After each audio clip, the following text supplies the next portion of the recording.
नमस्कार दोस्तों। आज हम बात करेंगे उस परम प्रेम की जिसके बारे में हमें भगवान श्री कृष्ण ने सिखाया।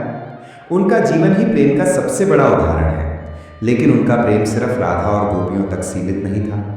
उनका प्रेम एक दर्शन था, एक ऐसा मार्ग जो हर रिश्ते को, हर कर्म को पवित्र बना देता है। आइए जानते हैं उनके 5 ऐसे प्रेम उपदेश जो हमारे जीवन को पूरी तरह बदल सकते हैं। पहला उपदेश, निस्वार्थ प्रेम, अपेक्षा के बिना देना। क्या आपने कभी सोचा है कि प्रेम में अपेक्षाएं क्यों होती हैं? कृष्ण ने हमें सिखाया कि सच्चा प्रेम वह है जो बिना किसी शर्त या उम्मीद के दिया जाता है। सोचिए, जब उन्होंने गोवर्धन पर्वत को अपनी उंगली पर उठाया तो क्या उन्होंने किसी से कुछ मांगा? जब उन्होंने गरीब सुदामा से प्रेम किया तो क्या उन्होंने उसकी दौलत देखी? नहीं।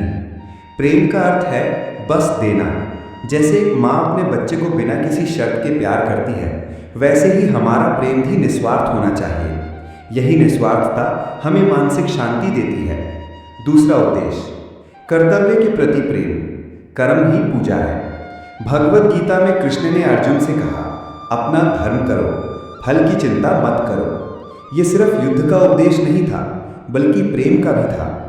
अपने काम से, अपने कर्तव्यों से प्रेम करना ही सच्ची पूजा है। जब हम अपने काम को बोझ नहीं बल्कि प्रेम से करते हैं तो हर छोटा काम भी बड़ा बन जाता है। एक किसान जब अपनी फसल से प्रेम करता है तो वह पूरे समर्पण से काम करता है। एक विद्यार्थी जब अपनी पढ़ाई से प्रेम करता है तो वह ज्ञान की गहराई में उतर जाता है। प्रेम ही कर्म को कला बना देता है। तीसरा उद्देश्य, मित्र प्रेम, बिना स्वार्थ का रिश्ता।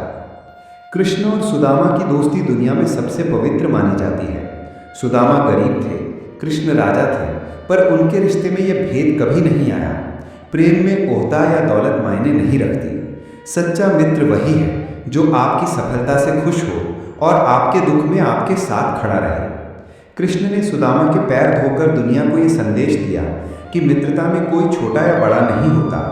प्रेम का सच्चा रूप यही है कि हम अपने दोस्तों के लिए बिना किसी स्वार्थ के उपलब्ध रहें। चौथा उद्देश्य, प्रकृति के प्रति प्रेम, सृष्टि से जुड़ाव। कृष्ण का जन्म प्रकृति की गोद में हुआ था। उन्होंने गायों से, पशु पक्षियों से, यमुना नदी और पेड़ों से बहुत प्रेम किया। उन्होंने हमें सिखाया कि हमें सृष्टि का हिस्सा है और हमें प्रकृति का सम्मान करना चाहिए। उन्होंने गोवर्धन पर्वत को पूजने का संदेश दिया क्योंकि वह हमें अन्न और आश्रय देता है।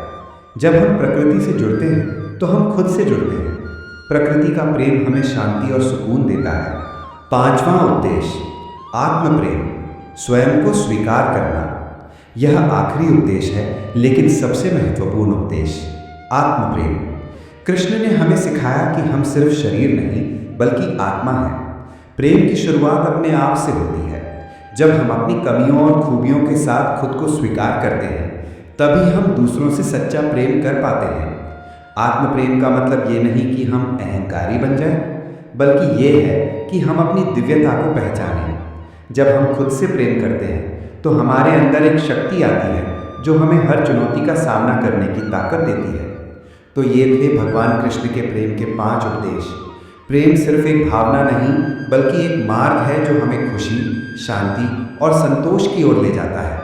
अगर हम इन उपदेशों को अपने जीवन में उतार लें तो हमारा हर रिश्ता, हर कर्म और खुद हमारा जीवन प्रेम से भर जाएगा।